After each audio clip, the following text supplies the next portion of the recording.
And I'm going over towards the door and I'm thinking, all right, well, I'm going to throw her out. But the only thing is that if I let go of her hand, the knife's going to come out swinging. If I let go of her arm, she's going to start swinging with the arm. So instead, we're sitting there, we're fighting by the door, and I tell her, drop the knife, let it go, She still wouldn't.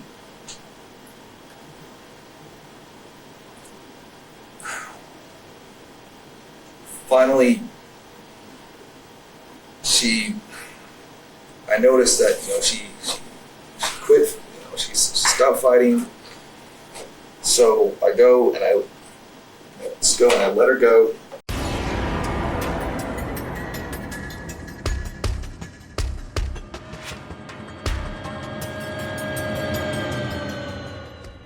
It's Detective Chris Brennan of the Lubbock Police Department.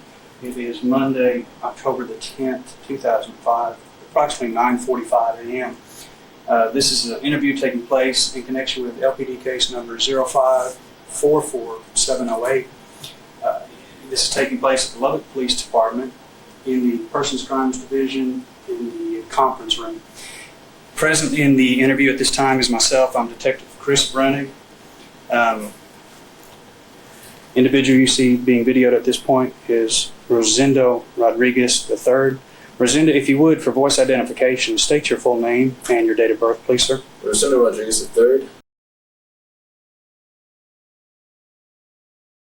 Directly next to Rosendo is his counsel, Mr. Albert Rodriguez, and for voice identification for the recordings, would you state your full name, sir? Yes, sir. Albert L. Rodriguez, attorney for Mr. Rosendo Rodriguez III. Also present is Corporal Doug Sutton. I'm panning him at this time. Corporal Sutton, if you would state your name and rank. Detective Doug Sutton, Lubbock Police Department, Crimes Against Persons Division. Okay, Rosendo, you understand that this interview is being recorded, correct? Yeah. Yes, sir. And do you have any problem with that? No. Okay, you have legal counsel present. You can vote your rights to have legal counsel present and visit with him prior to this interview, and that's fine. I'm going to go ahead and advise you what's called the Miranda warning, and I want you to listen to it closely. This is the same rights that we read to you the first time we came to visit with you. You have the right to remain silent. Okay. As we begin this interview session, Rosendo, you see a bottle of water seat on the table next to you for you to take a drink anytime you want. I'd asked you before we began the interview if you needed to use the restroom, and you indicated that you did not. Is that still correct? Yes, sir. I use the restroom. Okay. Let me go ahead and start by asking you a little bit about your background as far as your Marine Corps experience.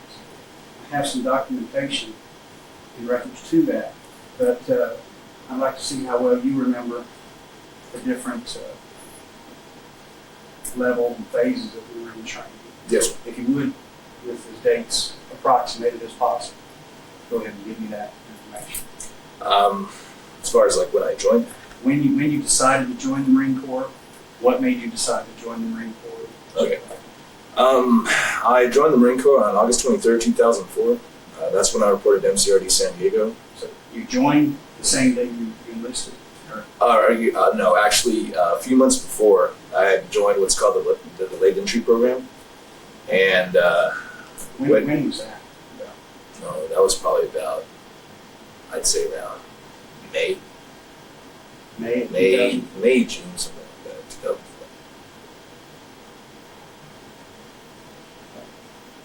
And then I actually reported to MCRD San Diego August 23rd, 2004.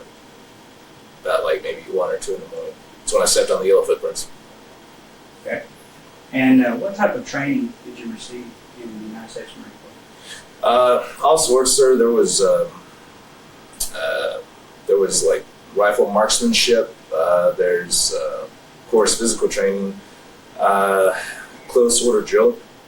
Basically, it's where it's like your right shoulder arms, left shoulder arms, stuff like that. You learn stuff like martial arts, core value training. You go on. They teach you outdoor survival skills. I'm trying to think. Water survival skills. That's as far as basic training. That's pretty much about it. So I'm looking at some documentation. It looks like you received approximately 13-week recruit training for the male, Yes, sir. and shows approximately 1 week martial arts training. Yes, sir. And it indicates here that you left with a tan belt. Yes, sir. Correct your reflection? Yes, sir. Okay. Marine training combat, Yes, sir. 3 weeks, does that sound correct? Yes, sir. Motor vehicle operator course, Yes, sir. approximately 4 weeks. And logistic vehicle operator course. Yes, sir. 5 weeks. What is your basic, is it MOS? Yes, my MOS is 3533. It's LVS operator. Logistical Vehicle Systems is basically a 22.5-ton vehicle that can deliver anything, basically what we call beans, bullets, band-aids, and grunts. Just ammo, chow, any kind of like logistical needs that you might need at a camp, and also we haul around infantry. But I'm also qualified as a 3531, which is basic motor transport, Marine. And what we do is we drive around Humvees, the MTBR 7 tons also as well. So qualified to drive basically every motor transport vehicle. Okay. Let me go on to the weekend of September 9th, 2005. Yes, sir. My understanding that you had come to Lubbock in reference to training for the Marines, you came in reference to a military map to Lubbock, right? Yes, sir. And how did you arrive on them? I flew in On what? Southwest Airlines. Southwest Airlines? Yes, sir. We had a drill weekend that weekend, and also they had called and asked for volunteers for the Hurricane Katrina relief, and I, as well as 20 other Marines, have volunteered to go out there. Every time that they had called from the Reserve Center, I volunteered to go to Fort Hood for 2 weeks. I didn't need to go for an AT those 2 weeks. I volunteered to go to a honor guard. Right now, I just want to kind of stick to that weekend. Oh, okay. On the weekend of the 9th, you say you flew in on Friday? Yes. In Southwest. Yes. Did you obtain any transportation? Yes, sir, I did. I went to Enterprise Rental Car. Enterprise Rental Car. Is that where you rented the red Dodge pickup? Yes. Tell me about that. Was there any special reason you rented the Dodge? The reason being is because they had told us that we were going to be possibly deployed for the Hurricane Katrina relief. We were going to ride in a convoy to Texarkana. Then from Texarkana, we were going to go down to New Orleans to go down and help out. But they ended up putting us on standby after all. If I would have got a car, taken a car from San Antonio, I would have had to leave it up there in Lubbock, so I got a truck. Who is, you say they told us, who is your commanding officer? It's going to be Major Carter. Major Carter? Yes. And is he the one who advised you of this information? Or who advised you what you're saying, what they told us? It was basically what we do is we get volunteer calls. I got a call from Corporal York and also Sergeant Bennett, as well as First Sergeant Metzger. He also debriefed us on what we were going to do. So. Okay.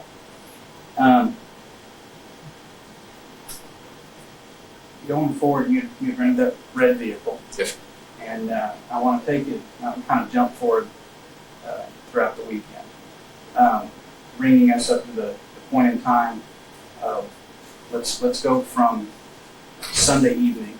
You had finished your drill, from what I found out from talking to individuals out of the Reserve Center. You finished your duty somewhere around 1,600 hours Sunday evening, is that correct? Yes. Okay. And that would be Sunday evening the 11th. Okay. If you would take us forward from that point on, what transpired during the evening hours of Sunday evening? Sunday evening? Yes, sir. Okay. Excuse me. May I access? Yes. We're skipping Saturday. Okay. Is there? Yes, it's extremely important. Okay. The day before us. I want him to keep it chronological. That'd be fine then. Anything that you think is relevant Yes, sir. involving this case. Let's go ahead and step back to that. Anything that you think is relevant, go ahead and explain to me. Keep in mind that this entire conversation is being recorded. Okay? Yes. Be as detailed as possible about what the information you're telling me. Yes, sir. All right? Go ahead. Okay, Saturday, I had gotten out of, Saturday night, I had gotten out of drill. Went to the hotel, got showered, squared away, everything. Was going to go down to Whataburger, I got something to eat. And then I came out, and as I was driving down Q, I had noticed a woman, she was walking down the street. So I, Stop for just a moment. Which motel are you saying that you're staying at? Holiday Inn. Holiday Inn, the one there at 8th and Avenue Q? Yes, sir. And specifically, what do you recall the room that you stayed in? 60, like, I believe it was 609. 609, that's the information that we had as well. Okay. Go ahead, Hon. So I was driving down the street, and I noticed a woman, she was walking on the, as you're going north, I noticed that she was on the right side of the street. So I pulled up, and she was walking like this, and looked like she was distressed, she was crying. So I was like, "Excuse me, are you all right?" She goes, "Yes, I'm fine, I'm fine." You know, I was like, did you need some help? Are you in trouble or something? She's like, "No, I'm fine, just, it's like, can you give me a ride?" I was like, "No, fine." So she gets in the truck, we go, and I was like, "Look, do you want me to call the police or something?" It looked like, I could tell something was wrong because she was distressed about something. So she's like, "Yes, if you can help me out, that's fine, but I don't want you to call the cops." She obviously did not want to have me call the authorities. So I told her, "Well, what happened? Did you get in a fight or something?" Well, she goes, "Well, she was telling me that she had gotten into some kind of altercation with," and she said it like this nigga. Not necessarily like a racial intonation, but she said, like, "This nigga." I was like, "Okay, well, did you need me to, did you just need to get, cleaned up or something?" She's like, "Yes, if you don't mind, I'm fine." So we went to the room there at the Holiday Inn up at 609. We go upstairs, we walk inside, and she goes, she uses a restroom, she wipes off her face, everything. We sit down. I ask her, "Are you okay? Are you, all right?" She's like, "I'm fine. I just need to, calm down. Is it cool if I use your phone?" Go ahead. She goes, she makes a phone call. I didn't pay attention to the gist of the conversation. I was watching TV. I said, "Did you need me to take you anywhere?" She goes, "Oh, would you mind taking me home?" I said, "That's fine." So we go downstairs, get in the truck. Before we leave, she goes, "Is it cool if we go by the 7-Eleven?" I was like, "Sure." It's a 7-Eleven that's located right across the street from the hotel. So we go over there. She goes inside. She gets a couple items. And as she's coming out, I guess she recognized some people. Because she goes into her car, she starts talking to a couple of folks. And after she's done there, she's there for about 5-10 minutes. She gets up, she comes around to the truck, she gets in, and then she tells me, she directs me, "Go over to 26th and Avenue N." I was like, "All right." So we go, and there's a street that's perpendicular to 26th. I'm not really sure which one it is. I guess it was a westernmost one. Here's 26th, here's the other street. It was either N or P, I'm not sure. I pull up, and I said, and she does not want me to pull in front of the house. All she wants me to do is just stop, let her go at the other side of the street. She's going to walk the rest of the way. I go, and I let her go, turn around, go back to the hotel. Approximately what time is that? I would venture to say about maybe 12:30, 1 o'clock. Let me stop here and just, so we can keep this, as you say, in a chronological order. Let me ask some additional questions in relation to this point. You say that you were driving on Avenue Q northbound, and you see her walking along the side of the road, and you decide to stop. Why did you decide to stop? Just because she was like this, crying, and if you were any kind of, if you saw someone, was walking down the street, obviously something was wrong, just like that. somebody, you're going to stop and you're going to say, hey, are you all right? I mean, What time of night was this now? I was probably about, I'd say, 10 o'clock, 10:30, something. So about 2,200 hours? I believe so. Probably about like 9:30. 10. And she was walking on which side of the roadway? It was going to be on the right side. The right side of the roadway. Right, She was as you going go north. And she was walking which way? She was traveling north. So she was traveling north. So you would have been coming up behind her. Yes. And Avenue Q's probably 20, 30 mile an hour in there. Right. She was, How did you notice, coming up behind somebody that they're in the position that you described? Did you slow down as you passed her? Or did you slow down as you passed her? yes, because she was standing there and she was, just looking back and forth, kept walking, looking back and forth, kept walking. Did you obtain this girl's name? Yes, And what was your name? Summer Baldwin.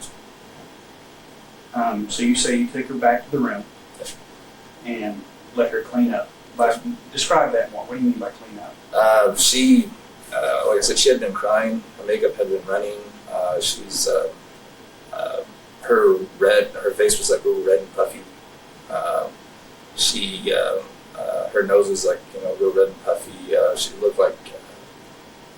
Okay. I'm just saying as far as what instances did she do to clean up? Did she use any wash rags, anything like that? Did she take a shower? No, sir. She just used a restroom. She used the sink to wash her face. Got a rag.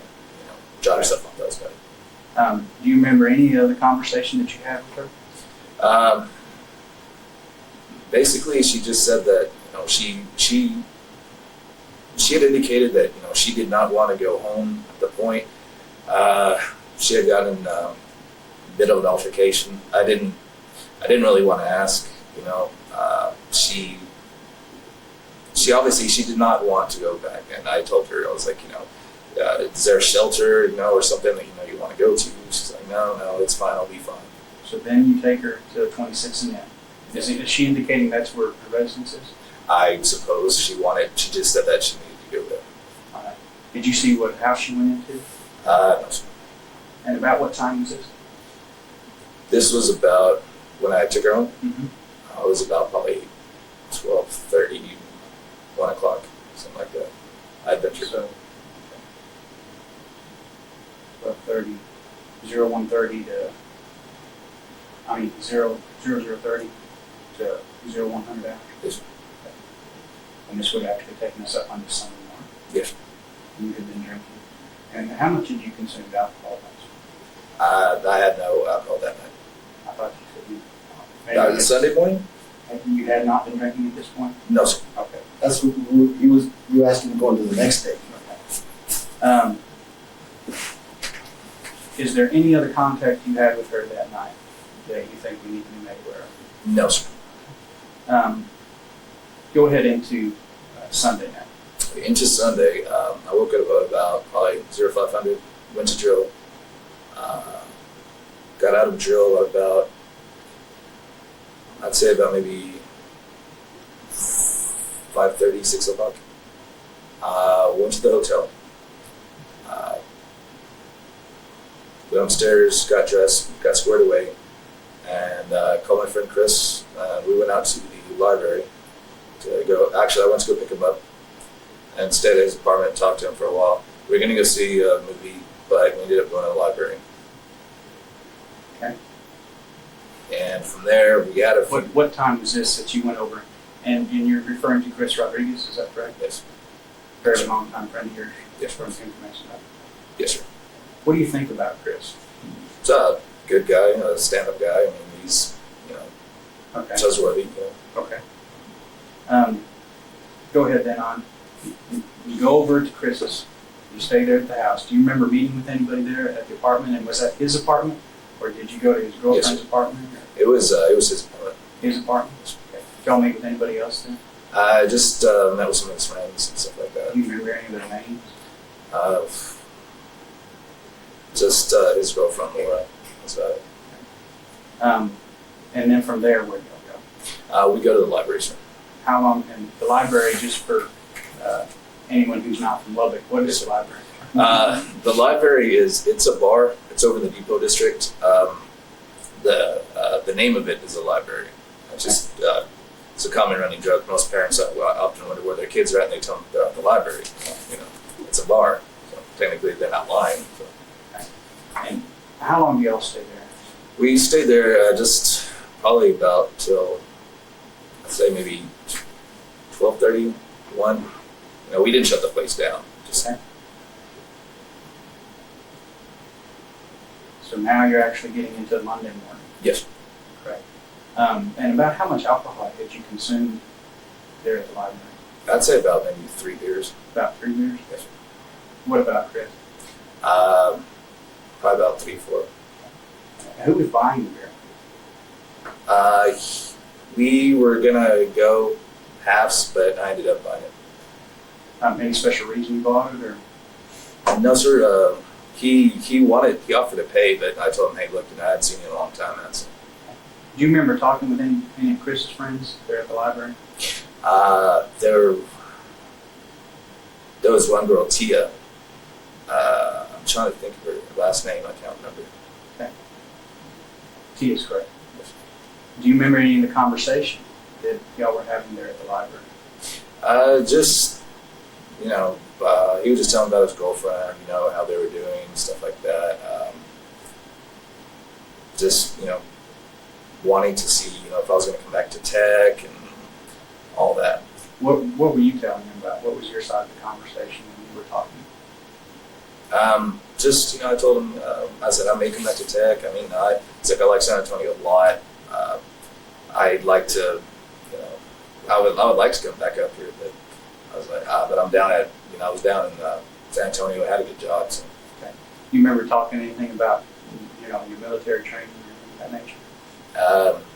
Not particularly. We just talked a lot about, like, you know, he asked me, you know, how's the Marines and stuff like that, and I told him, you know, about my drill weekend. We were talking about, like, going out. I told him about going out to Hurricane Katrina relief, stuff like that weekend. Mm-hmm. Let's go ahead and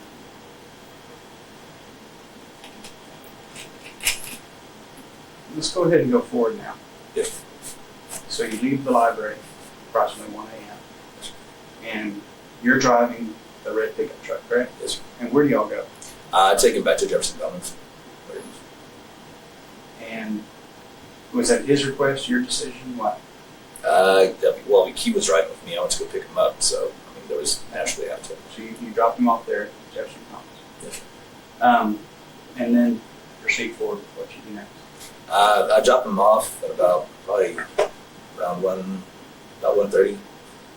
Get up on West Loop, going south. Hit South Loop, going east. So I'm going east. I get off on the exit for University. Take it, go into the loop, go all the way down to 50th and University. Take a right on 50th. Go all the way down. Take a left on Q. Drop all the way down Q. And it was probably around, I'd say, 24th, about 24th and Q, 22nd and Q, that I noticed Summer. She was walking down the road on the right side. 24th and Q. About 24th, 22nd and Q. And this is about what time? I'd say about 1:30, 2 o'clock. And you notice you're walking down the road. Yes. What brought your attention to her? She looked familiar. So I went, I pulled up next to her. I was like, hey, it's like, how you doing? Like that. She's like, oh, fine. You know, she was like, she kind of looked a little, I guess you'd say, out of it. You know, she was like a little bit, you know, this motion. And I was like, are you sure you're all right? And she's like, no, I'm fine. And I was like, did you need a ride somewhere? She goes, is it cool if we just go and chill at your place? Like that. Her voice was kind of wavered. I was like, yeah, that's fine. You know, just want to hang out. So she gets in the truck and we go to the hotel. This is the same hotel Holiday Inn? Yes, sir. That they had. So y'all go to the motel room. Is there anybody else there with you? No. Explain what goes on. Okay. Well, we sat on the bed. The lights were off. We were watching TV, and I just asked her, how are you doing so far? I said, fine. Just made idle chit chat, and then, we were in kind of close proximity, so we end up, kind of like leaning towards each other. We end up kissing, having sex. Okay. So y'all end up kissing and having sex. Be as detailed as possible. Explain to me what you're talking about as far as what brought the conversation of kissing. Well, we were just in close proximity, and just talking, just about. She was telling me, these things like, she had moved to Lubbock and everything else, and we were just watching TV, and we just leaned over and started kissing. And this is on the bed. Yes. What was she wearing at that time? Jeans and a jacket, a shirt. I couldn't quite remember. Jeans and a jacket. What kind of jacket? It's kind of like a blue jacket. And was it a windbreaker type? Was it? It was kind of like a thin material. I noticed that I was checking through your room receipt, and I see where you had a couple of charges for either 1 or 2 purchased movies. That was once Star Wars. One. When did you? Were you watching that night, or were y'all watching something else? No, sir, we're just watching TV. Do you recall what you were watching? No, sir. I just flipping channels. Wasn't really paying attention. So, is there anything at all you were watching specifically? No, sir. It's probably like an infomercial was on TV. About it. How long do you think y'all were watching TV before? I'd say probably about 15, 20 minutes. 15 or 20 minutes. Do you recall any show? About that time, no, sir. There was like a couple of like movies like on the TBS, TNT, but I mean, it's nothing like, I wasn't really paying attention. Going back to what Summer was wearing at the time, you say blue jeans and a shirt that you don't recall. Was she carrying anything? She had it's like a handbag. Handbag? Can you describe the handbag to me? It was brownish. And how big was it? Probably I'd say maybe about that big. Okay, so you're describing like 8 inches, 10 inches tall by maybe a foot wide. Yes. And about how thick? It was about maybe that thick. So about 6 inches thick. Yes. Okay. Where was it? It was. The handbag. It was on the floor right next to the bed, right next to the table. Which side? Which side of the bed?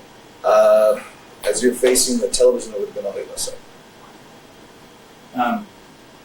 So let's move forward to the point where you say y'all start kissing and that ultimately have sex. Yes, sir. Explain in detail what occurred as far as from the kissing to the point where you're having intercourse. Describe what's going on. We start, kissing, fondling each other. She removes her clothes, I remove mine, and as we're sitting there, we just start having, as we're having sex, she seemed, I guess you'd say, a little agitated, maybe. It was, she appeared to, she was kind of like breathing a little hard, it sounded as if she was like just, having a really, like just having a hard time, I guess. Okay.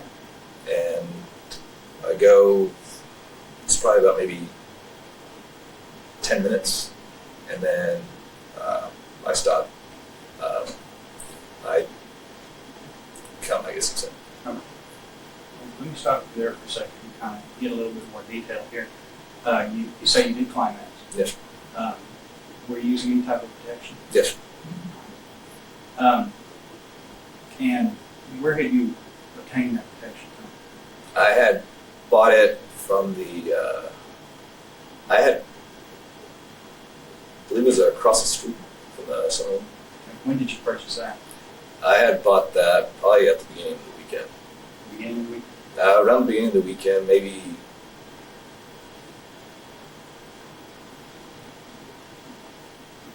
let's say, maybe even that night, I believe. Beginning of the weekend, somewhere around there. I purchased them at the 7-Eleven because I've been there, I've been at the 7-Eleven several times a week. But you don't recall if it was that night or if you purchased it. You say at the beginning of the weekend, now you're saying it may have been that night. It might have been that night. I've been to the 7-Eleven several times to go purchase items. I got, Gatorade, something like that. And you were speaking about a condom. Yes. Was it one condom? Was it multiple condoms? No, it was a pack of condoms. Approximately how many? Probably about 3 or 4. Explain the sexual acts that you were having as far as when you were involved with sex or something. Was it the physical positioning that you both were in and where it occurred at? Gosh. Probably her on the bed. She was missionary lying on her back. And then also her and her back, and we were just like moving around on the bed as she was on her back. Mm-hmm. We'd end up being like over here, then we'd like scoot over here and scoot over here. Okay. And the sexual acts that y'all had, was it just normal, you say missionary position, was it just normal vaginal sex? Did y'all do anything that some people might consider a little bit unusual? Just oral. She went down on me, and then also I had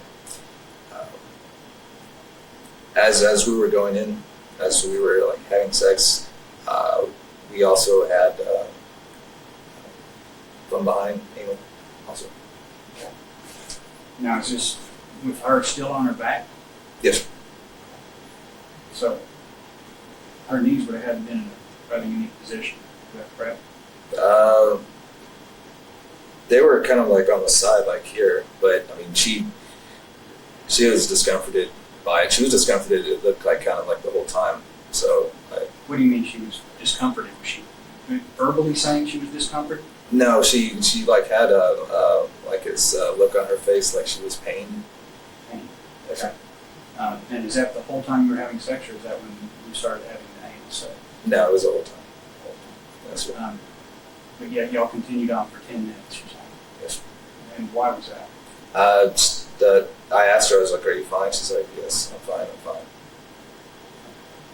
fine." Let's go forward now. You say that you had sex, and you say complete the sexual act. Then what occurred?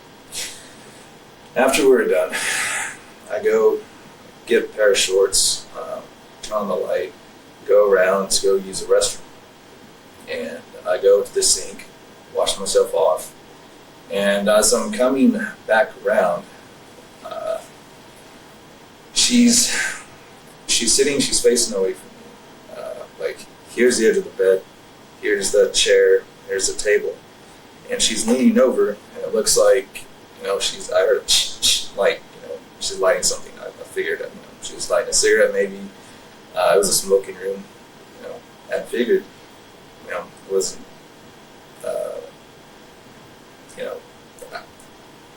when I walked up, I saw that she had a pipe. I didn't think, I didn't think she was like that. She's lighting a pipe. It was like metallic with, it was like silver with like little gold nubs. And at the end, it looks like one of those things that you used to scrub pots with, like SOS or like a Brillo. And when I saw that, I told her, I was like, "Hey, what are you doing?" And she didn't respond. She just kept lighting it. It was a metallic burning smell, like a chemical smell. And I told her, hey, don't do that. And I took the pipe away. I was like, hey, don't do that stuff. She got irate at that point. She said, give me back my fucking pipe, this and that. I was like, no, I don't want you to smoke that in here. Why don't you just go ahead and, get dressed. And So at this point, she's still totally new? yes, sir. So does she begin getting dressed or what happens? No. She Explain to me reaches, as detailed as possible.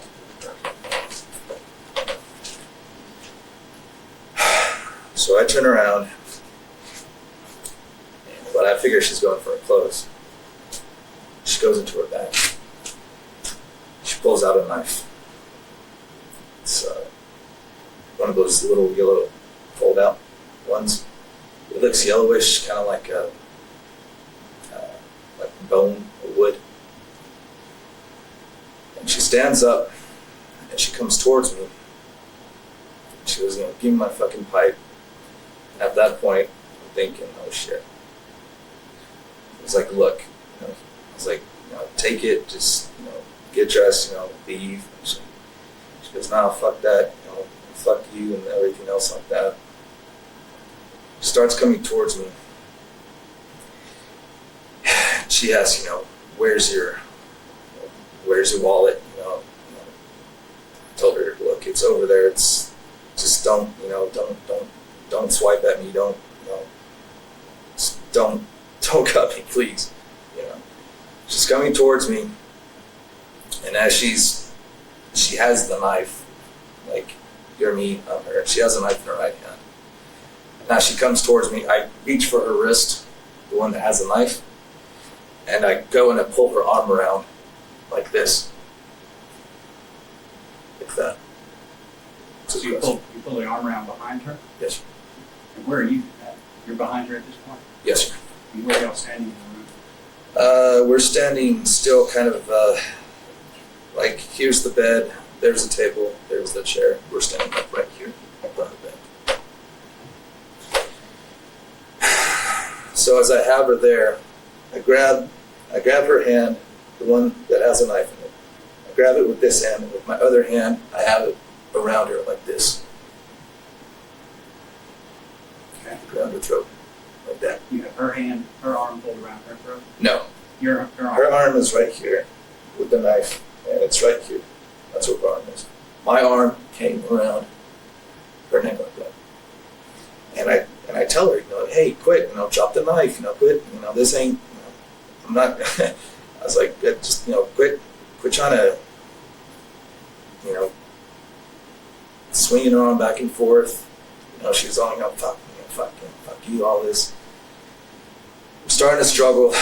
We fall kind of like towards the bed on the, like where the chair and the table is. And she had this, it was like a, just this grunting sound, like that. And she kept swinging the knife around, and it's right there. And she's, she's like, grabbing at my arm with the knife. That's when I noticed her nose started bleeding. Like this gush of like blood just comes down. Like right there by the bed, kind of like on the floor. Also, just on the side, right there. She rears back. We kind of fall back. I don't fall. We just stumble, and we start falling back, and towards where the door was. Going back towards the door. She's still, kicking. I've got a hold of her hand, the knife still flicking around. And I'm going over towards the door, and I'm thinking, all right, well, I'm going to throw her out. But the only thing is that if I let go of her hand, the knife's going to come out swinging. If I let go of her arm, she's going to start swinging with the arm. So instead, we're sitting there, we're fighting by the door, and I tell her, drop the knife, let it go, She still wouldn't.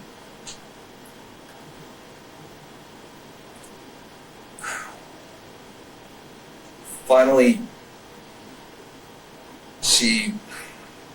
I noticed that, she quit, she stopped fighting.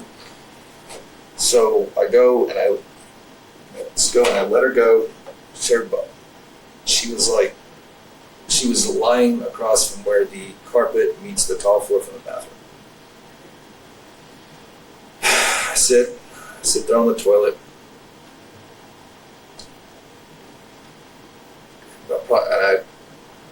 At this point, I'm panicking. I'm freaking out.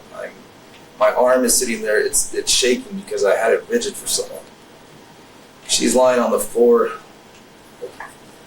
She's not moving.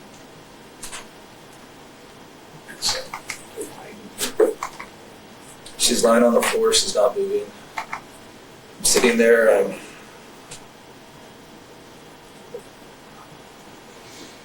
Just scared. So you're saying that you're sitting on the toilet Yes, sir. and she's lying on the floor. Yes, sir.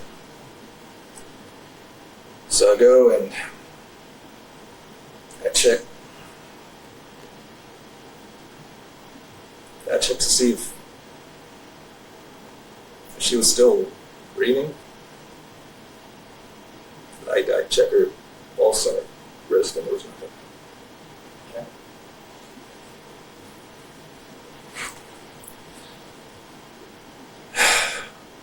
Just a million things started running through my mind. What were those? I couldn't believe what was happening. I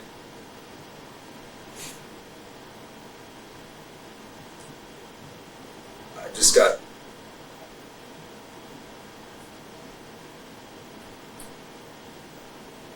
I didn't know what to do. Did you have your cell phone with you? I didn't have, it wasn't on me, it wasn't in my pockets. Was your cell phone in your room? Yes, Was it the same cell phone you used to call Chris earlier tonight? yes, Did you have a phone in that motel room? yes, Was the phone working? yes.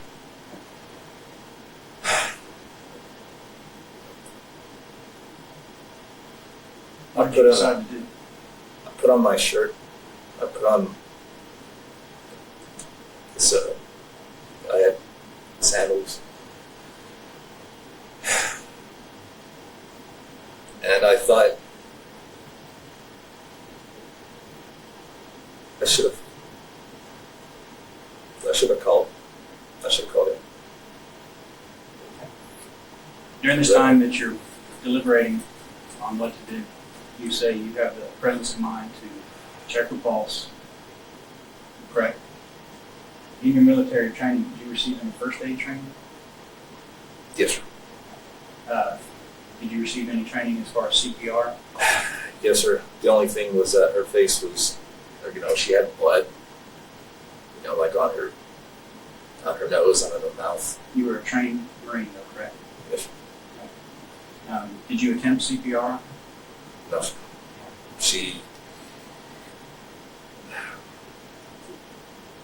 I didn't. After I checked her, I didn't get a pulse. I didn't think to try to resuscitate or anything.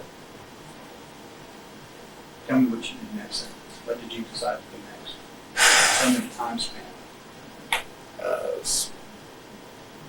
I got dressed. What I were you went wearing? A polo shirt and like some shorts, sandals. I went downstairs, got in the truck, drove to Walmart, bought a suitcase. And is Lots this of the Walmart? Which Walmart is this? It's the one over on South Loop. I bought a suitcase and I bought some clothes because there was blood there. I left, went back to the hotel. So you bought suitcase and disposable gloves? Yes, sir. And you paid for those how? I used a card. You paid a card? Yes, sir. And approximately what time is this? About 2:30, 3:30 there. Between 2:30 and 3:30? Somewhere around there. I'm not sure. So you go and you make these purchases, Yes, sir. and you purchase the gloves because you know there's blood there. Yes, sir. Go ahead, go for it. What do you decide to do next? Go to the hotel and I open the suitcase. I lift her and I place her inside. And I shut the suitcase. Then I go, okay. Let me stop you. Again, try to be as descriptive as possible, exactly what you do. Very detailed. Do you use do you use the gloves, the disposable gloves? Handling her or what? No, sir. I didn't use the gloves afterwards.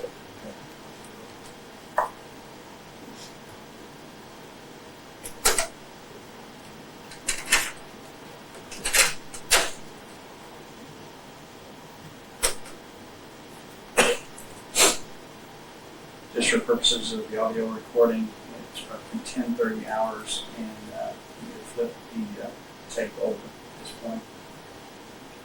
Okay. So you say at this point you had not used the disposable gloves. No, sir. So I pick her up and I place her inside the suitcase. Okay. So was the suitcase laying on the bed? Was it laying on the floor? No, sir. It was on the floor. It was on the floor. How was she clothed? She was not. She's not clothed. And so you put her in the suitcase. Do you recall how you had to place her in the suitcase? Can you describe that to me? Like that. Indicating that you had to like fold her body up to get in there. Is that correct? A little. You say a little. Did you have to fracture any bones, break anything, No, sir. hit anything like that, or were you able to just bend her? No, sir. body? It was just just all I did was just place her in there. It wasn't any kind of like So you placed her. Yes, sir. What did you do next? I went and I got one of those Holiday Inn, the dry clean bags that they have there in the closet. I got it. I collected her clothing, got some of the hotel towels, wiped up some of the blood. By this time, I already had the gloves on. Okay.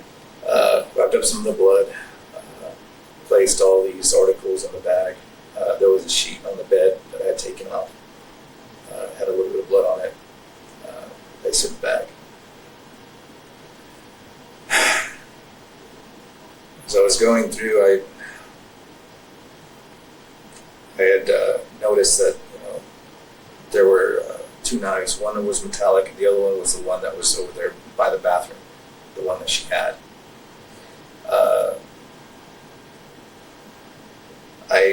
I placed those, I put them on the bed. The rest of the stuff I went and gathered and put in the sack. Explain to me. You say as I was going through, you found the knives. You mean as you were So going as I was through? walking through the room. Where was the other knife? The other knife was by the bed. It was like she had taken, I guess, both out. And the other one was by the foot of the bed, by her handbag.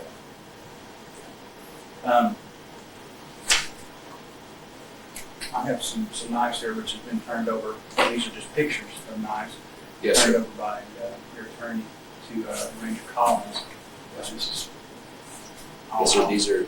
this is an accurate portrayal from Ranger Collins that was emailed to me. These are the two knives that were collected from your attorney, Albert Rodriguez. Which one of these knives are you saying was used in this? This one's one. And this is the other one that was by the bed. Then, so you collect the knives and you lay them on the bed. Yes, sir. Tell me what's the next thing you do. After I collect the articles of clothing, the handbag, I get everything, I get all that, get the suitcase, and I go and I take everything outside. She had the crack pipe, the one that had fallen down. Mm-hmm.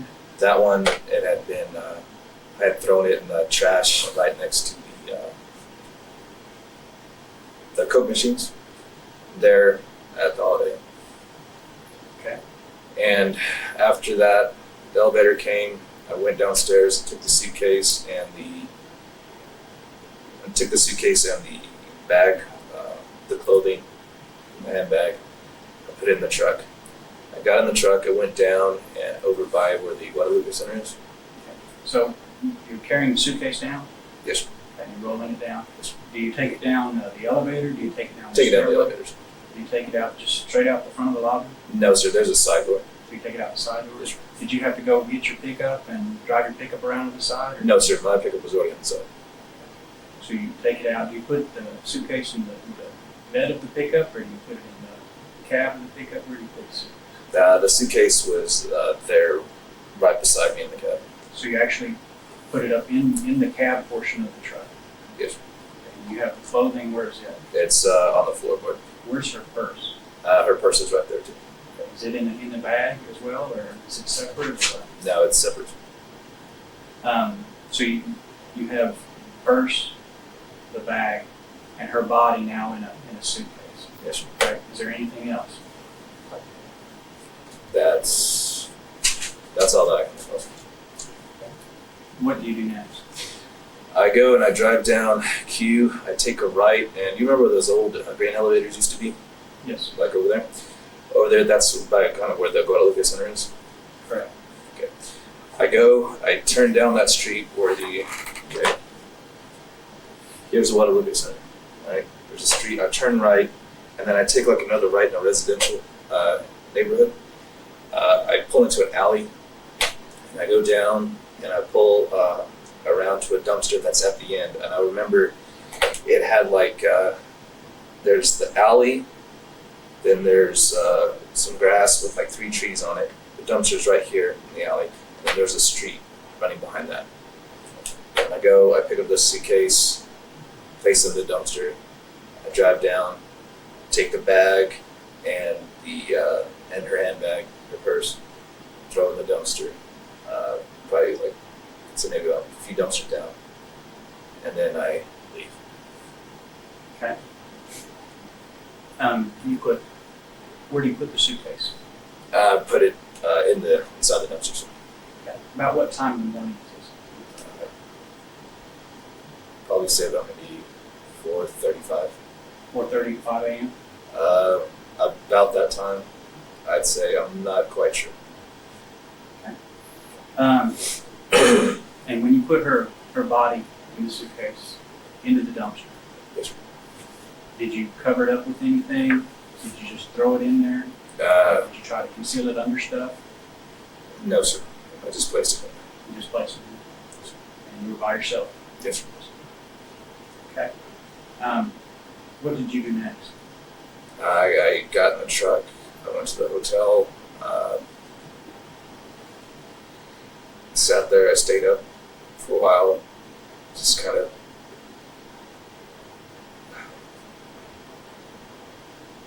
out of it. I mean, you know, I couldn't believe what just happened. So after a while, I went to sleep. Okay. So you went to sleep. About what time is that? Maybe about 8 o'clock. 8 a.m.? Yes, sir. And this is Monday morning. Yes, sir. Did you go over to 7-Eleven anytime there at that? I might have. The only thing I remember else doing was probably maybe going to Chick-fil-A, going to go see something to eat, going to the 7-Eleven. Made an ATM withdrawal. That was about it. And where'd you make your ATM withdrawal? I believe it was down there in the lobby. All right. Is that where you made a lot of your ATMs? Was in the lobby? Yes, sir. Okay. from the hotel? Yes, sir. And then you go to Chick-fil-A and you get something to eat. About what time of day was that? It was in by like the late afternoon.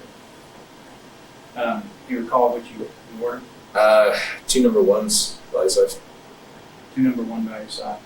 From which restaurant? It's the Chick-fil-A over there in front of, kind of by Hobby Lobby. South past the loop on Slide. You go back to your room. Yes, or what did you do after that? I just sat there. I got a movie. Watched Star Wars. So you rented a movie in the motel room? Yes, sir. About what time was that? That I couldn't quite say. Probably about maybe 4:35. I would imagine. I don't know. So you rent Star Wars Yes, sir. and you watched Star Wars. Did you call anyone else Uh, during that day? I tried calling probably Chris. I may have talked to my parents. I'll give you this. We've already talked to Chris Rodriguez. I'm not sure where or not. Do you recall calling Chris? I might have. I don't know. I think he tried calling me also. Do you recall talking with Chris and saying that you wanted to hang out? He had mentioned the fact that he wanted to hang out, but that he couldn't. He had a bunch of stuff to do. He was tired. So you recall that conversation? Yes, sir. That he said he had a bunch of stuff to do, Right. Weekend that he couldn't go out that night. so that indicates that And I didn't. he was the one busy. So actually, you would have been the one making the call if he's saying that he's too busy to hang out, correct? Or he could have called because we had planned on going out later, but either way, I didn't feel like, at that point, I didn't feel like taking it. You're saying that Chris called you? He either called me or I called him. Otherwise, but the conversation did take place. That you recalled him saying that he had something else to do. Or that he just, he didn't indicate that he wanted to go out that night. Do you recall anything else about the conversation with Chris? No, otherwise I told him, I was probably going to go back home because I was leaving the next day. Okay.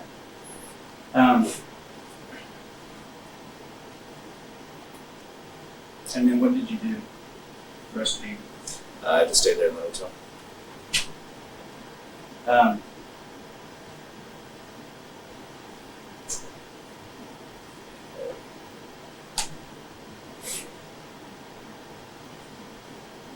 When you checked out, when was that? It was the next morning. Tuesday morning? Yes, sir. About what time? It was probably at around maybe 9, 10 o'clock. I'm not quite sure. I had to catch a bus on Greyhound. We have copies of that information. We had 2 bags. Yes, sir. On the bus. How many bags did you have? I had 2 duffel bags, and then I had my my combat backpack. And you decided to take the knives with you, Yes, sir. correct? Yes, sir. Why did you do that? Because at a later point, I wanted to contact the authorities. And you say that at a later point you wanted to contact the authorities, correct? Yes, sir. And I'm assuming you're saying that you wanted to contact authorities to talk about what happened? Yes, sir. Okay. Your father's an attorney, is he not? Yes, sir. How long has he been an attorney? Graduated tech law in about 1976, I think. So you say that he's been an attorney probably close to 30 years. Yes, sir. Would you believe that your knowledge of the legal process, the judicial system, is probably a little bit above the average individual because of your association with your father? I would say so. I mean, it's a logical guess. Yes, sir. Hence, you took the knives with you that you're saying that were involved in this matter, right? Yes. If I understood you correctly, you say that you discarded the crack pipe that you say she had, Yes, sir. that you threw it away. Yes. How come you didn't take the crack pipe? because I'm not a crack user. This matter is involving the death of an individual, correct? Yes, sir. And you say the reason it started all this, according to you, is because of this crack pipe, correct? Yes, sir. But yet you discard the crack pipe. Yes, sir. Is that correct, what you're saying? Yes, sir. Because if I would have had this pipe on me, and say, I don't know, like a police officer or something, they walk through, you're not, you can't. I do not want to carry any kind of drugs on me. Yes, sir. You don't want to carry any kind of drugs, but you're transporting a deceased person stuffed in a suitcase. Like, You're saying you've got a above average perception of the legal system, yes, sir. enough to take these knives you say were involved. But the whole matter started with this crack pipe, and you discard it. Yet you're carrying a deceased person's body around stuffed in a suitcase. Yes, sir. Okay. I'm just wanting to clarify. No, I understand. And the sheets rolled up in the bag that were discarded. There was 2 sets of gloves found in that bag, because it has. I'll give you that we have recovered a bag that was discarded in the trash, and it had information evidence in it, which appears at this time we haven't done the DNA on it, but it appears to be consistent with evidence in this case. There's 2 sets of disposable gloves in there. Why the 2 sets? Because whenever you take them out, they're like stuck together. So Did you wear both pairs? Did Uh, you wear them at different times? No, sir, not that I recall. I recall only putting on one pair. So there wouldn't be any reason for your DNA to be inside both pairs of gloves. I wouldn't think so. What did you do with her wallet? I placed it inside of the bag, Inside of which bag? inside of one of the bags from the Holiday Inn. Just in another bag? A separate bag? I believe so. I think it was also a trash bag. Can you describe her wallet to me? Not. It was dark colored. That's about all I remember. Dark colored wallet. I'll give you that we have recovered her wallet as well. Where did you place her wallet? In one of the bags, sir. Okay. What did you do with that bag? Threw it in the dumpsters. Okay. Which dumpster did you throw it in correlation to the downtown area? There was one.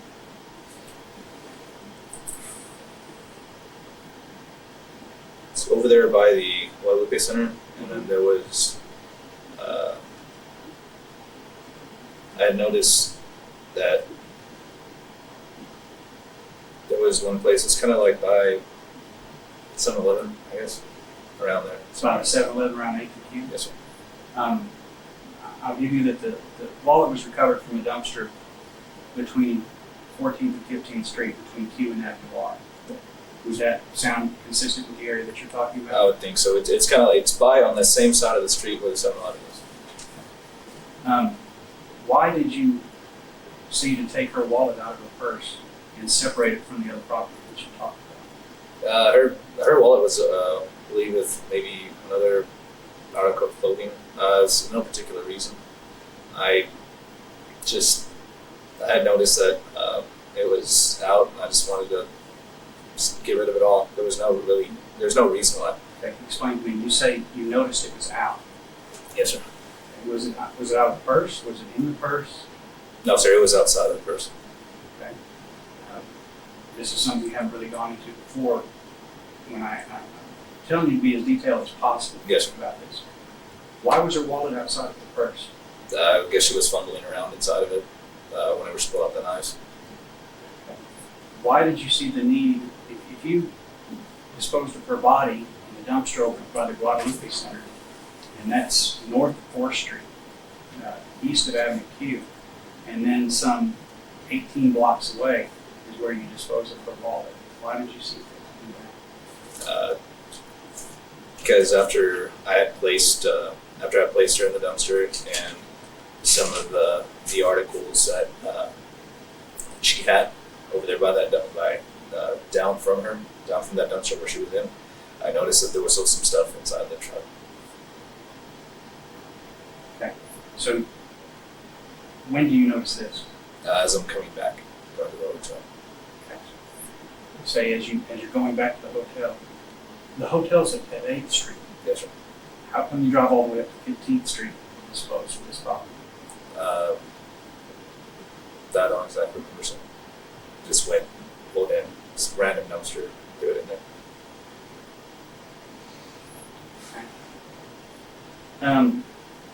So on Tuesday, you returned to San Antonio. Yes, sir. You arrived home according to information I've spoken to your father and information from your bus receipts around 2100 hours, about 9 p.m. Yes, sir. Okay. What did you do when you got back to San Antonio? Just went in, said hello to my folks. Do that. Said hello to your folks. Who was all there? My mother, my father, and my grandmother. Your mother, your father, and your grandmother. Who picked you up? My parents. Your parents, both your parents picked you up? Yes, sir. And this is the parent that's an attorney, Yes, father, Mr. Rodriguez. Mother and father. You. Did you talk to him about what had gone on in Lubbock? No, I was wanting to talk to him later because I didn't want to talk to him like, in front of my mom and my grandmother. I wanted to get to him. I wanted to talk to somebody. I mean, I didn't didn't say, hey, Dad, there's something to talk to you about. But I was like, Bob, yeah, he asked me, how everything was, how the weekend went. I indicated, I was just disappointed that, I didn't get to go to the Hurricane Katrina relief. We put on standby. And but mainly I was upset because of this. But verbalize why.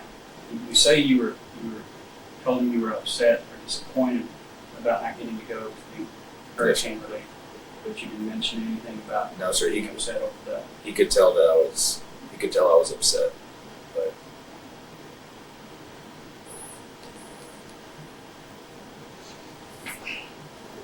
and sir, and I just wanted to say that ever since when I was detained in San Antonio and I was brought to the DPS station. Do you remember when we first met and we went to another room and you asked me, is there anything you want to talk to me about? And I said, yes, sir, but only in the guise of an attorney. Correct. Okay. I told you, Detective Sutton, that. Because I did want to, Do you recall that conversation was recorded? Yes. That's the first part of the conversation. Yes, sir. Do you recall us saying you're free to call your attorney? Yes, sir. Yes, And sir. You said you'd rather wait and talk to the attorney. Yes, sir. And that you would get back with us. Yes, sir. From the first day, I did want to speak to you all. That day, I told you and Detective Sutton, yes, sir, I do want to speak, but only in the presence of an attorney. After the photograph session here, I had asked to speak to you in private. We went to your office, and I told you, sir, I do want to talk to you, just in the presence of an attorney. And then, And that wasn't you asking me. I took you into this room. yes, And I said, if you want to talk to me, you need to get back in touch with us. yes, sir. And I'll listen to what you have to say. Yes, sir. And then also, I tried to call you from the jail, and also I didn't get a chance to talk to you. And it wasn't until this past Wednesday? This past Wednesday until that I was told that we were going to have an interview. Did you tell anybody else? Did you tell anybody about this? No, sir. Did you seek guidance from anyone, a priest, an attorney, No, a sir. friend? No, sir. Do you recall talking with Chris Rodriguez? And some of the things I'm going to ask you now it's related to this because it involves this entire weekend. But a lot of this is coming down to your word against a female's word that cannot speak for herself because she's no longer here. Yes, sir. So, as far as Chris Rodriguez, do you recall talking to him about your experiences in Iraq? I told him that I've gone through the Marines and was going to Iraq.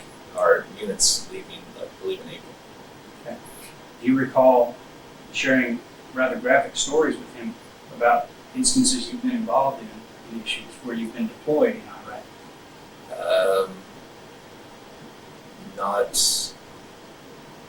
nothing. I told him that I had seen scenes about people being blown up, stuff like that. As far as what they showed us, boot camp, stuff like that. Do you recall specifically saying, though, that you were involved in these, and you were alleging, according to Chris Rodriguez, that you were actually deployed to Iraq? He asked me if I had been, and that kind of, told him I had been over there. But, So you told him you had been deployed to Iraq? Why did you give false information surrounding supposed deployment to Iraq in a wartime situation? Just because he seemed curious about it, and I just kind of fed his imagination. I'm sorry? I just kind of fed his imagination. So you fed his imagination by talking about that. So you did talk to him about issues when you were never actually deployed to Iraq, is that correct? Yeah. Do you recall talking to his girlfriend Laura, where y'all were sitting there at the apartment, about experiences where you were deployed in Iraq? I don't remember it talking. I remember talking to her, but I don't remember what the conversation was about. Would you say but you do recall having conversations? Yes. Do you recall having conversations with individuals at the motel where you either directly or indirectly gave the inference that you had been deployed to Iraq? No, so not those. No one at all? I had told him that I just got out of duty off of my training. That was about it. Do you recall ever being in a fraternity here in Lubbock? Yes. And what fraternity was it? I'll make it up to Any other fraternities? Cairo. Cairo? So Omega Delta Phi and Cairo. Yes. And are you still in those fraternities? No. Both of them? You're out of both of them? Yes. And how would you say you had left those fraternities? As far as Omega Delta Phi, I stopped going as far as to the meetings and things. And as far as Cairo, just kind of on bad blood, merely because I had some problems with some members. Okay. Do you remember any specific member that you had problems with? They're in Omega Delta Phi or Cairo. Cairo. Cairo, there was one guy, Andrew Holmes, that had confronted me. He had kind of got in my face and threatened to use a candlestick against me, and we got in a bit of a shoving match. Given someone else's perception, do you think it would be possible for someone to say that they felt that you had lost control in that instance? I wouldn't say I lost control. I was being verbally, physically threatened. The guy was getting in my face, and he had indicated that he had indicated to people later on that he wanted to use a weapon on me. So you say that you felt like you were in control, Yes. and this was a guy that was using a candlestick. He had threatened to. Friends using it. And what did you do in response to that threat? He got in my face. He made a move like he was going to hit me, and I went, pushed him away, got in a shoving match on the floor. That was about it. I was stopped by another guy. Okay. Would you say that was it that one instance that led to you leaving Cairo, as you say, under bad blood, or were there other instances brought forth about inappropriate contact with females? There were some girls that I had dated in there. I talked to one girl while I was dating another one, and they got mad about that, and so everybody was just like, you know what? I was like, maybe it's just best if you leave. Do you remember those girls' names? And Angelica, Jennifer, and Melvin. What about allegations of abuse towards these girls, or all the way up to sexual assault? Those were untrue because I had heard from one of the people that I met that night over at Chris's apartment that they said that yes, they had gotten together and colluded in order to get me kicked out of Cairo. Do you think Any one of those girls particular, any certain instance that you can recall that you say they colluded? What's one specific instance that you can recall? When I was sitting there, I was talking to this girl that was over at Chris's apartment. She had said that one of the girls in Melda had been was talking to her one night after a party and said that yes, that she had. I'm talking about specific instance that you say is maybe taken out of context or something of that nature. Did you ever have any sex with any of the girls from Kyra? Yes. How many?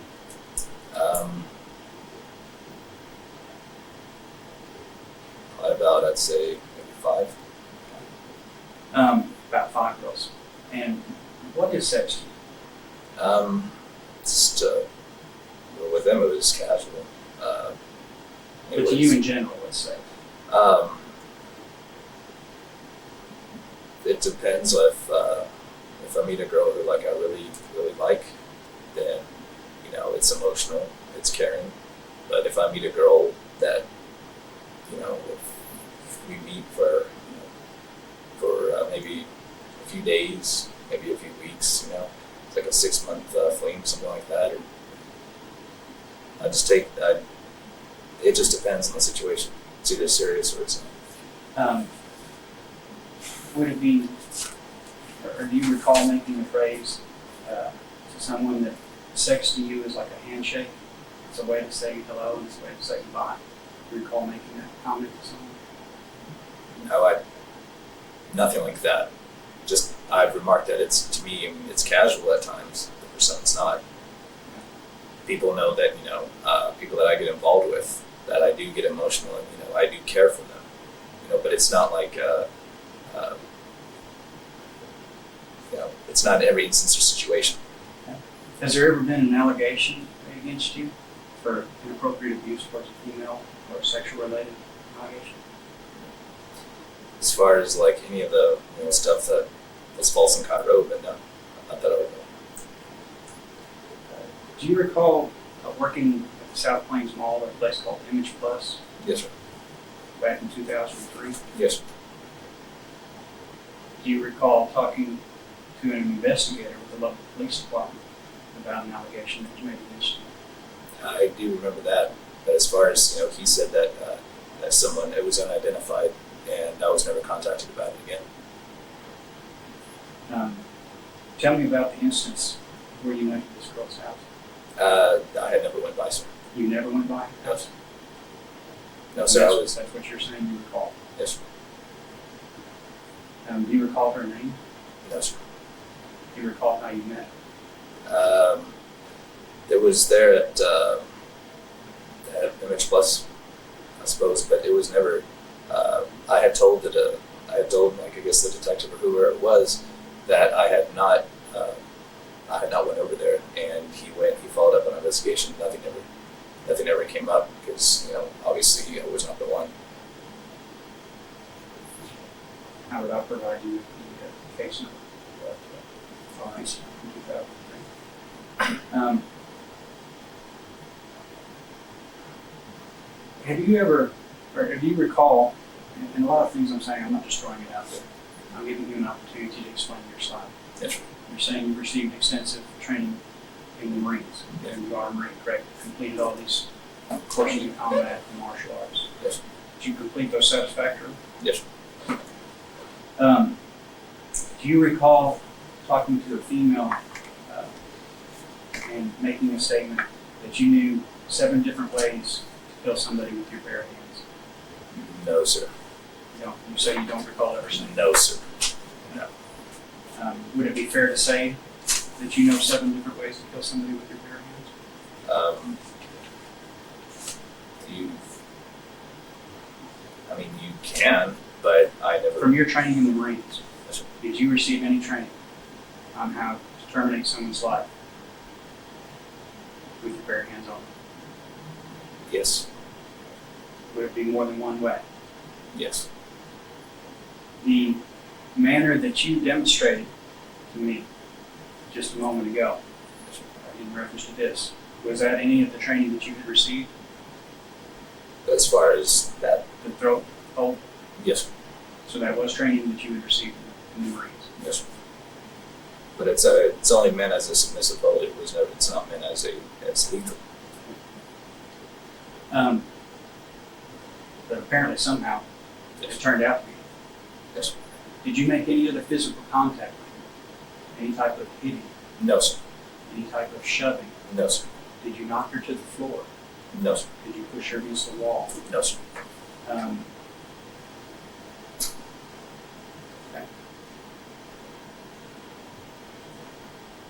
How do you feel that you have responded? We talked about your response towards Summer, what you're saying occurred. Yes, sir. We've talked about how you responded towards an individual named Andrew. Yes, sir. How do you think you are as far as handling your temper? Good, sir. Good? Yes, sir. Okay. What do you mean by good? In a violent situation, how do you think? Are you one of these individuals that can control themselves in a violent situation? Yes, sir. Only until attacked. If I'm attacked, I will defend myself. But you seem, I mean, we're sitting here talking and you seem very controlled individual. You know, you're saying you're in control of your temper. Yes, sir. Have you ever received any kind of counseling for anger management, anything of that nature? No, sir. Can you explain to me why you received this extensive training in the Marines? Basically, it takes some of the practices. You've also received training on how to resuscitate someone. Yes, sir. Telling me from your own words just a moment ago that you had caused this woman to be laying on the floor with no pulse, and you don't respond.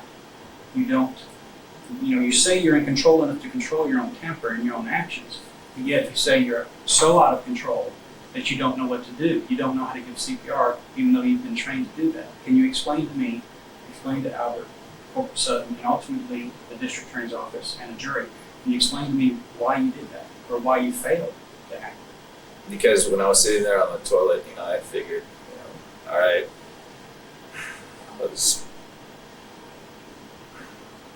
I didn't think. I was panicking. I couldn't believe what just happened.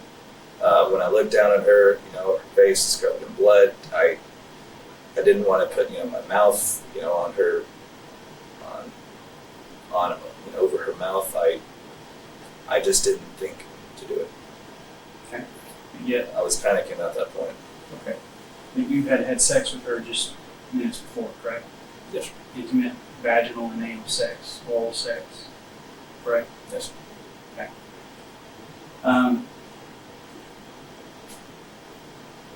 And then just to recap, so I understand it correctly, you still had the presence of mind to go ahead and then go to Walmart and make these purchases we talked about of the suitcase and the gloves and gun disposable body.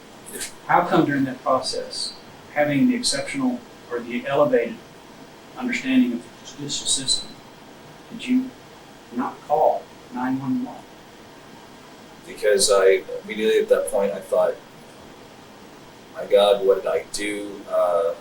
I panicked about my career in the military. How would I just panicked. I can't. I don't know how else to explain this. Would it be fair to say that you had stopped panicking when you were watching Star Wars Monday evening? I had bought the movie just to watch, but I really didn't. I really wasn't paying attention. Would it be fair to say that you had stopped panicking when you went down to the ATM and got money and went and bought lunch that Monday? Oh yes, sir. Okay, so at that point you stopped panicking. How come you didn't call your father, who's an attorney, and ask for advice? Because it's not something exactly you want to say over the phone. It's something you're going to want to tell somebody up front in person. Okay. How come, having your elevated understanding of the judicial system, you didn't go ahead and call the police at that point and get your side of the story out? I mean, you had every opportunity to call an attorney. Yes, sir. You're buying lunch, you're watching Star Wars. You could easily have called an attorney and had all this counseling before the police even became aware, before you left Lubbock. How come you didn't do that? It's because I wanted to go to San Antonio and eventually talk to my dad about it. I just, I wanted to talk to you all. And I indicated from the first day that you and I had met that I did want to talk. And I've had this on my chest for the past, 25 days. And it wasn't until this past Wednesday did I find out, after my attorney contacted the district attorney,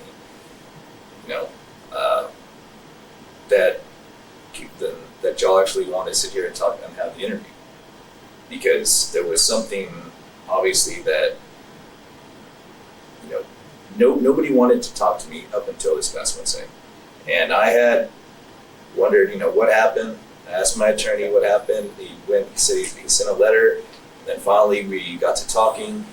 So I've been waiting, to sit there and have this conversation. Do you remember Detective Sutton and I talking with you and saying, you're going to have to be the one to reestablish contact with us? Do you recall that? Yes, sir.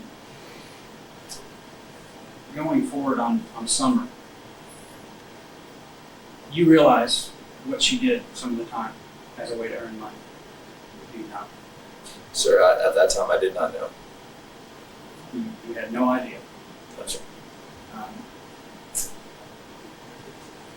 It wasn't from given the night before, when you picked her up, walking in that area, you had no idea. No, sir. I don't have the exact dates in front of me, but I will give you that we have documentation where you've stayed at that motel a number of times. Yes, sir. Stayed in Avenue. Yes, sir. I'll give you that area is frequented by what is commonly referred to as prostitutes. Do you understand that? Yes. You stayed there a number of times, have you not? Yes. That weekend, your drill unit, your Marine drill unit, was not staying at that motel, were they? No, sir. They were staying across town, were they not? Yes, sir. You chose to stay separate. Because that's where we usually have bills. I talked to the first sergeant. He said, that's fine. We'll have the bill transferred over there. Because I had just gotten in town, I didn't have anywhere to stay at that time. Are you saying that you were unable to stay over at where the rest of your unit was staying? I was able to stay, but I had already got the room. And Staff Sergeant Priscota said, that's fine, just go ahead and stay there. And that's the only reason? I mean, just because you had just happened to get the room? Yes, sir. I had already went in. I said, do you have building available for the Marines? He said, yes, and they already have it. Did you receive any prior instruction from your Marine supervisors where y'all were going to stay that weekend? No, sir. They had just told us that we were going to have the building was going to be available, and building was always available there at the Holiday Inn. And I think Had you, is that standard protocol to go check into the motel like that without checking with the CEO to say where the rest of the unit is staying? people usually do it. I mean, Can you give names of anyone that usually does that? I've stayed with a Marine by the name of Luis, guy named Let me English. ask you this, is that the norm or would that be the exception? Normally not staying as a unit together?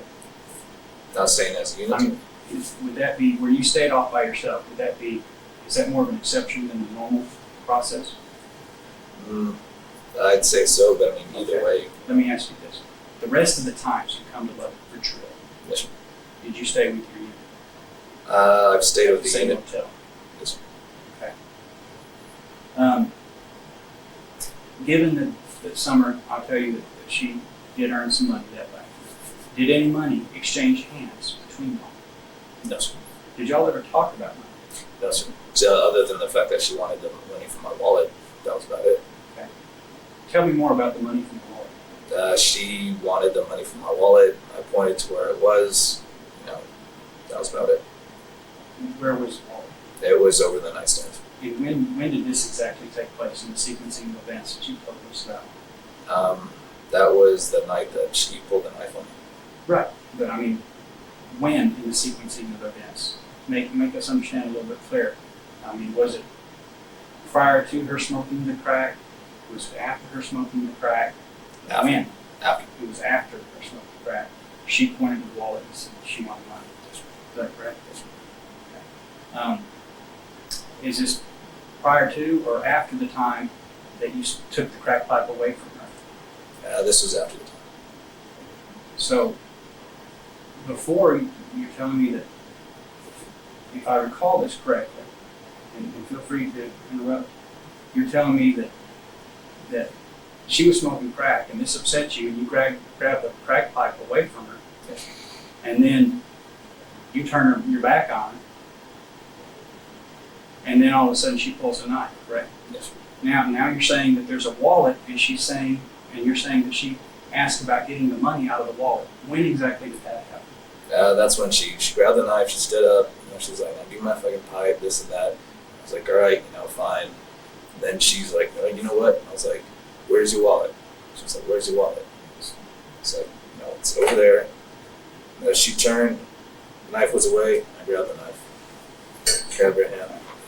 What I'm going to do now, I'm going to have Detective Sutton run the camera for me, and this will only be recorded on the video portion of this interview. Corporal Sutton, if you would, go ahead and... You gonna run the whole interview? Huh? You gonna run the whole interview? He said he's gonna run the camera. He's going to run... The camera's going to be consistent, but I'm going to have him adjust it. I'm going to place my weapon over here. Corporal Sutton. What I would ask you to do is go ahead and step up. And if you're turning here, you would step to this angle here. And if you would get us in frame for Sutton. I got you. You're telling me that she had a knife. Yes, sir. And that your back was turned. Yes, sir. Okay, you would go ahead and turn.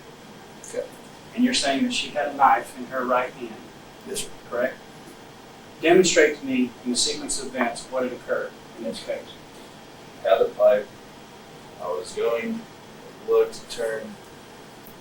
She was sitting there. She was fumbling around in her bag. Okay. Where's the doorway at this point? Point to the doorway. Right there. So there's the doorway directly in front of you. Yes. She's standing behind you with a knife. Yes, sir. Why didn't you just go to the door and leave? It's because I didn't want her, running after me to stab me from behind. Okay. Were you nude? No, sir. I had on shorts. I had on shorts. Underwear or shorts? Just regular khaki shorts. Go ahead and put the chain of events. Okay. So I turn around and notice she's got the knife. Hold on just a moment. I'm sorry to stop this, but just so we can keep the recording going. So we're about to run out on the video. I mean, on the...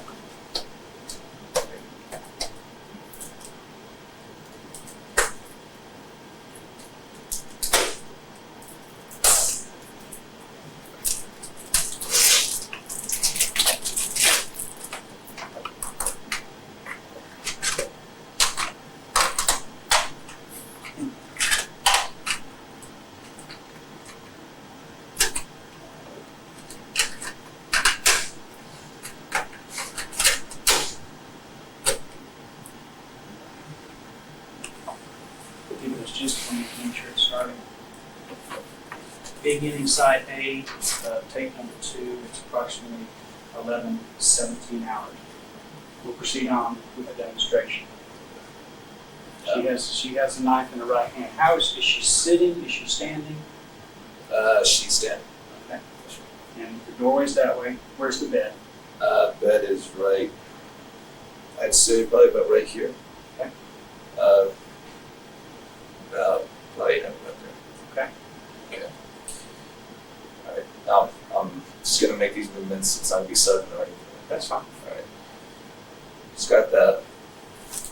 This. Okay, so you have a hold. Go ahead and continue with the hold that you take now. You have this hold here. Okay, and she has the knife right here. Turn this way. Okay. Okay. She has the knife here. Yes. Correct. And you're holding her in this choke, and you say she's continuing to move the knife around. It's up about right there. Right about there. Okay. Did you sustain any cuts in here? No, sir. There was If you go ahead and just put your hands back there was there. no cuts, but No cuts. yeah, but I was. No, she was swinging the. Okay, so swinging now around is it over here or is it over here? No. It's right here. Keep swinging it back and forth over here, like that. And with her other hand, she's trying to sit here and like scratch at me, scratch my arm, something like that. So She has this. She's trying to get. What she's trying to get? I get it. I guess that you're saying with this hand. Yes, sir. She's she's clawing on my shoulder, at my face. How long do you say that this type of altercation was going on?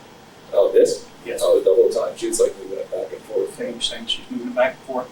How long, the duration? From the time that she, you know, had the knife all the way until I was able to, you know, until she stopped resisting. Until she stopped. Yes. Time spent. Approximately. I'd say about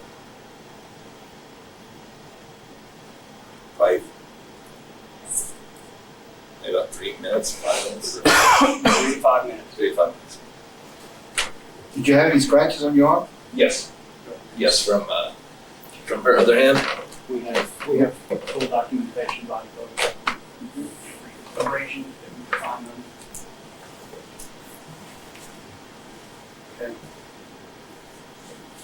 Okay.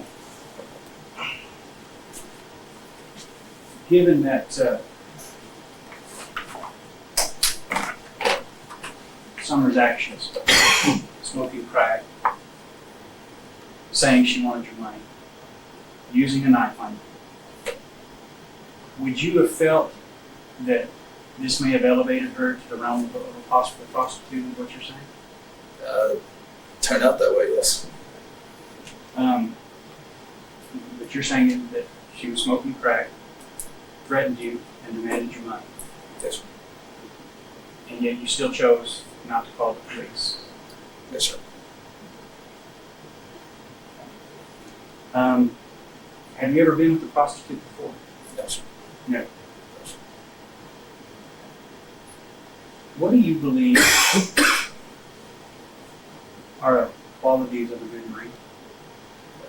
Honor, courage, commitment, telling the truth, which I should have called. Forthright, Yes, sir. accountability. Yes, sir. As a matter of fact, that's some of the Marine code. Isn't it? Yes, sir. Do you think your actions would occur here representing a good Marine? In defending myself and in, you know, trying to protect myself, we have a measure of self-worth and self-preservation. As far as like not calling you right off the bat, no. As far as me wanting to contact you all, wanting to sit here and have this interview, yes. So you say that you feel that your actions are appropriate or not? At the time when I didn't call you, no. But sitting here having this interview, telling the truth, yes.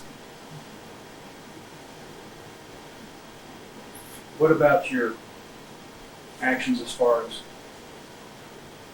having the presence of mind to obtaining a suitcase with gloves so that you didn't get any blood contamination, cross-contamination of DNA, disposing of the body in a dumpster, and disposing of the wallet in a different dumpster?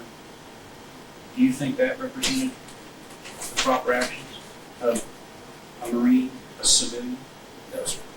anyone? No, sir. It's like I said, at that time, I was not, I wasn't a good friend of mine. Did you know that she was pregnant? No, sir. No, sir. That I did not. No. It wasn't until I saw the news and everything, and that she was possibly pregnant. That's the only time I ever found out. I never knew.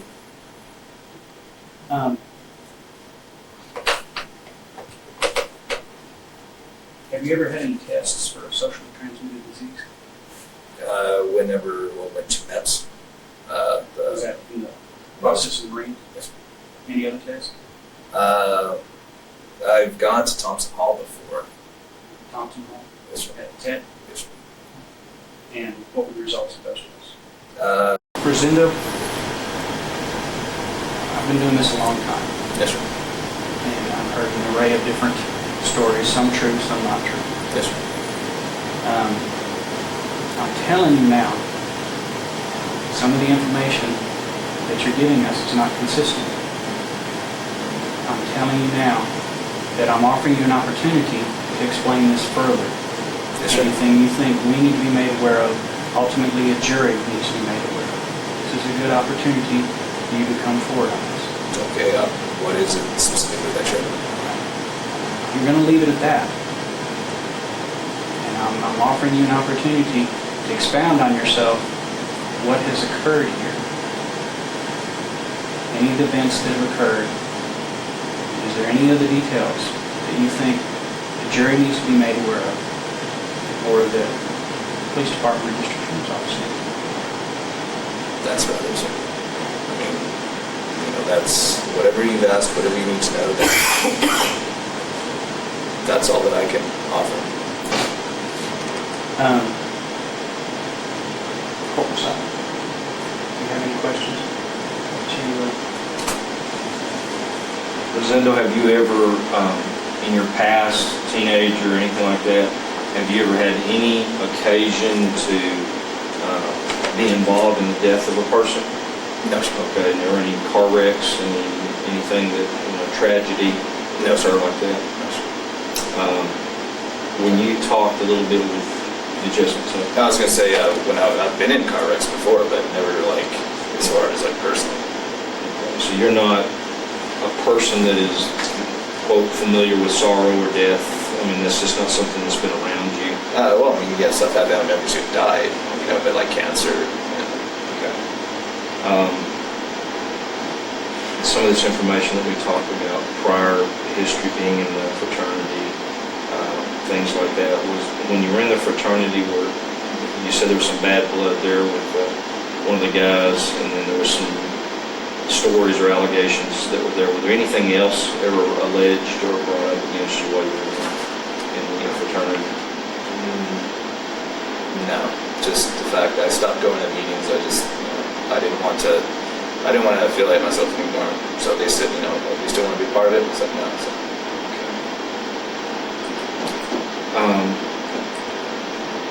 And you told Detective Bruni that you've never been with a prostitute ever in your past as a teenager. And the reason I bring those things up is that, oftentimes young college kids head off to college and they discover things that mommy and daddy didn't teach them. Okay, and I'm just saying, in your early school days, I know that you were at Tech since what, 98? Okay, so several years since today. So I'm saying, if there's ever been any instances of that occurring, or just as you say here, not really knowing who you were with, but maybe finding out later. That kind of stuff. No. I've never had to. I guess I've never had to pay for it. I mean, I've met people, and had sexual encounters with them, but it's never been like I've had to pay for it. No. Okay. And then back to your military training, did you have specific Marine Corps? There's all types of training. In the Marine Corps, did you have specific hand-to-hand knife training? We had just some, just a few moves, like stabs and throws with bayonets, but that's about it. Okay, but nothing intense, no specialized courses or anything like that? No, sir. What do they tell you the equivalent of a 10 belt is? It's entry level. It's different from my time. Yeah, it's entry level martial arts. Okay. I have before. Just two quick questions, and we kind of covered this. Time span Yes, sir. from when you left the apartment, the motel room. You're saying that you left Summer laying on the floor. Is that correct? Yes, sir. What is the time span that you left her laying on the floor from the time you left the apartment, the motel, when you purchased the suitcase and came back and decided to put her in the suitcase? Probably about 15, 30 minutes, sir. 15 to 30 minutes? Thereabouts, yes, sir. Okay.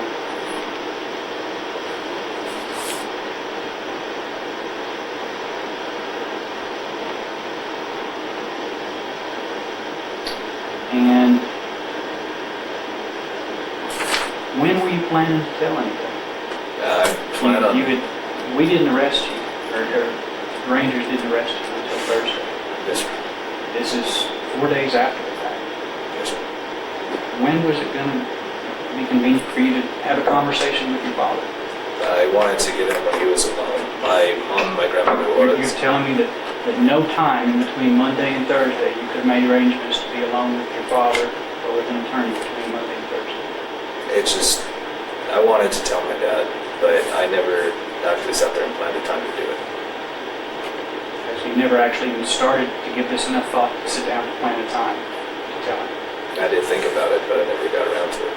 Never got around to it. Okay. Is there anything else that you think the district attorney's office or jury needs to be made aware of in connection with this matter?